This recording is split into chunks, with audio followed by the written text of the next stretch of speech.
Have you ever watched a show or read a book where the main character is just exhausting? They're selfish, make terrible decisions, hurt the people around them, and instead of being compelling, they just make you want to stop watching?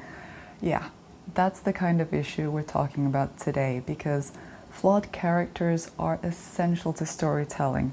Perfect characters are boring, but unlikable characters, that's where things get tricky. So in this video, I'm going to break down how to write deeply flawed characters who are messy, human, even frustrating without losing your audience along the way.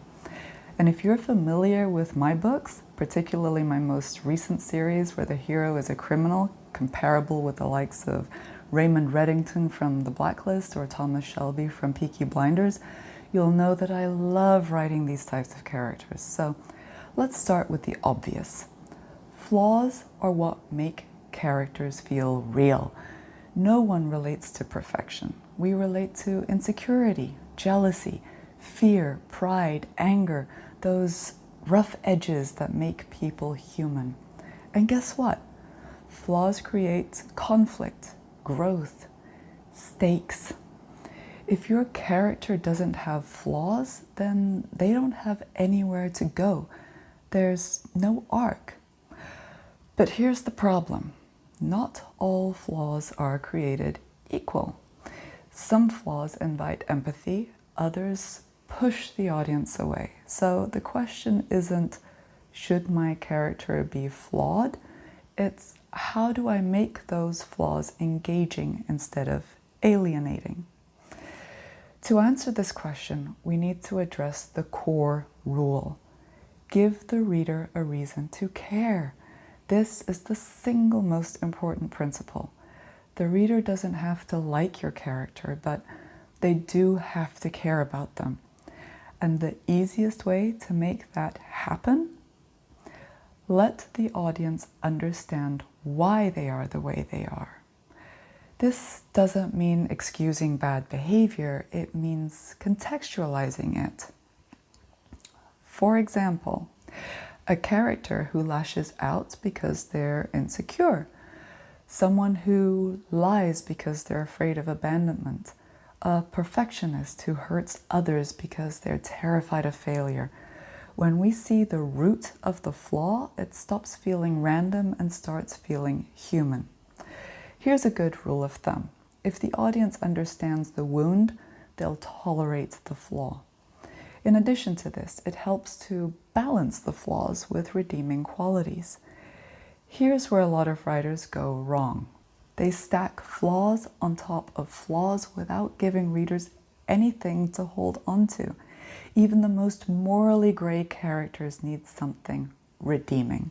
This could be loyalty to a friend, a sense of humor, competence, or some sort of skill, a personal code, even if this is flawed. For example, that character of mine that I mentioned, Adrian Croft, he's done some terrible things.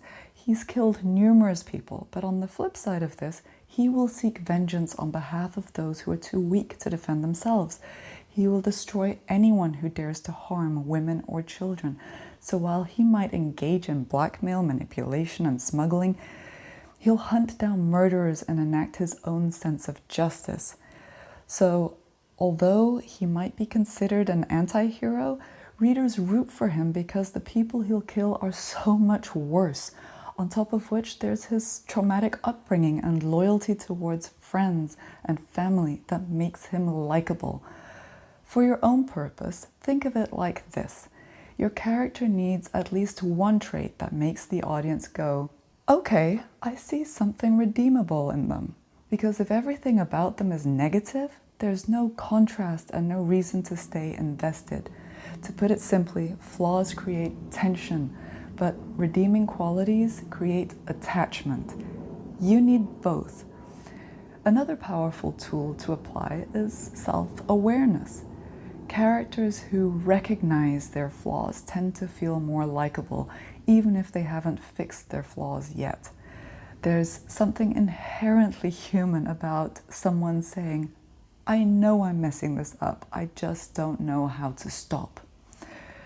On the flip side, a lack of self-awareness can work too, but only if it's intentional and interesting. In other words, if your character is completely oblivious to their flaws, make sure that it creates meaningful conflict, that it's challenged by the story, or that it leads to consequences. Otherwise, it just feels frustrating instead of compelling. So let's spend a bit of time addressing the importance of consequences. Why does this matter? Well, one of the fastest ways to make a flawed character unlikable is to let them get away with everything. If your character hurts people, makes selfish choices, or acts irresponsibly, and the story never addresses it, then the audience will notice. Consequences don't have to be dramatic or punishing, but they do need to exist, because consequences do two things. First, they make the world feel real, and second, they show that the story is aware of the character's flaws. And that second part is crucial. When the story acknowledges the flaw, the audience feels like they're in on it, not forced to ignore it. So what else can you do to ensure readers care about flawed characters? Well, you can give them the potential for growth. Even if your character doesn't fully change, the possibility of growth matters. Readers stick with flawed characters because they want to know, will they learn? Will they change? Will they fail again? That sense of forward movement keeps the audience engaged. A static, flawed character can work, but it's much harder to pull off. Most of the time, readers need to feel like the story is going somewhere emotionally. Now, while flaws are important in terms of humanizing a character, it's important to avoid the trap of turning a flaw into the character's entire identity. For example, the angry character who is always angry, or the sarcastic character who never drops the sarcasm, the selfish character who is selfish in every situation. Real people aren't that one-dimensional. Flaws should influence behavior, not define every single moment. You should therefore let your character be kind sometimes, be vulnerable sometimes, surprise the audience.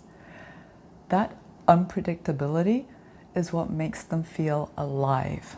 So, to sum it up, if you want to write flawed characters without making them unlikable, give the audience a reason to care. Balance flaws with redeeming traits. Provide context for their behavior. Show consequences and leave room for growth. Because at the end of the day, people don't connect with perfection. They connect with struggle, with contradiction, with humanity. Flaws aren't the problem. It's how you handle them that makes all the difference. If you found this helpful, feel free to like the video. It really helps the channel. And if you're into storytelling, writing, or character development, consider subscribing. Also, I'd love to hear from you. What's your favorite flawed character and why do they still work? Drop your thoughts in the comments. Thank you so much for watching. I'll see you in the next video.